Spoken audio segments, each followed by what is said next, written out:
दोस्तों 1960 और 1970 की दहाइयों में कैलिफोर्निया का एक खौफनाक साए की तरह फैलने वाला ज़ोडिएक किलर आज भी दुनिया भर के सच्चे जराइम के मद्दाहों के लिए एक पुरसरार पहेली बना हुआ है। ये नामालूम कातिल सिर्फ अपने जालिमाना कत्ल की वजह से ही नहीं बल्कि अखबारात को भेजे गए पुरसरार खतूत, खौफनाक धमकियों और हल न होने वाले खुफिया पैगामात की वजह से मशहूर हुआ।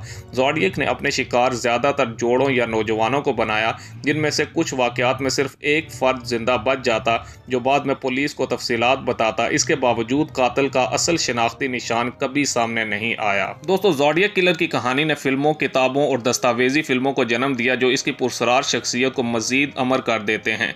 2007 की फिल्म ज़ोडिएक ने इसकी तहकीकात और पेचीदगियों को नया तनाव दिया। आज भी इंटरनेट पर माहिरीन और शौकीन अफराद इसके खुफिया पैगामात को हल करने की कोशिश करते रहते हैं।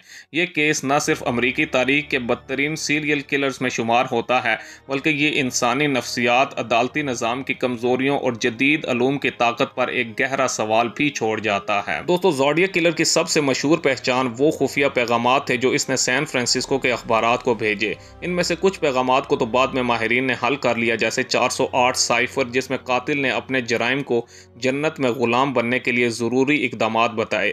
लेकिन कुछ पैगामात जैसे 340 साइफर दहाइयों तक हल नहीं हो सके, यहाँ तक कि 2020 में जदीद टेक्नोलॉजी की मदद से इसे तोड़ा गया। इन पैगामात में ज़ोडिएक ने न सिर्फ अपने जराइम का एतराफ़ किया बल्कि पुलिस को ललकारते हुए कहा कि वो इसे पकड़ने से कासिर हैं। दोस्तों दहाइयों की तहकीकात के बावजूद ज़ोडिएक किलर का असल नाम और शनाख्त एक राज ही रहा। पुलिस ने कई मुश्तबा अफराद पर गौर किया जिनमें आर्थर ली एलन सबसे नुमाया था, जो इसकी हरकत, दिलचस्पियों और असले के ज़ख़ीरे की वजह से मुश्तबा बना, लेकिन सबूतों की कमी की वजह से किसी पर भी मुकदमा नहीं चल सका। कुछ माहिरीन का ख्याल है कि ज़ोडिएक ने जानबूझकर अपने पैगामात में गलत मालूमात शामिल की ताकि अपनी शनाख्त छुपा सके, जबकि कुछ का मानना है कि वो पुलिस के करीब ही कोई था जो इनकी हरकत पर नजर रखता था। दोस्तों ज़ोडिएक किलर कौन था? क्या वो अभी भी जिंदा है या मर चुका है? कभी इसके बाकी पैगामात को हल कर पाएंगे? इन सवालात के जवाबात शायद हमेशा के लिए इसकी कुर्बानियों के साथ दफन हो जाएं, लेकिन ये केस हमें याद दिलाता है कि बाज़ राज वक्त की धूल में गुम हो जाते हैं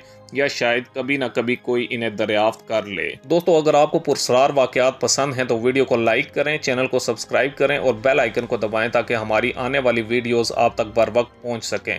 अगली वीडियो तक के लिए अल्लाह हाफिज़।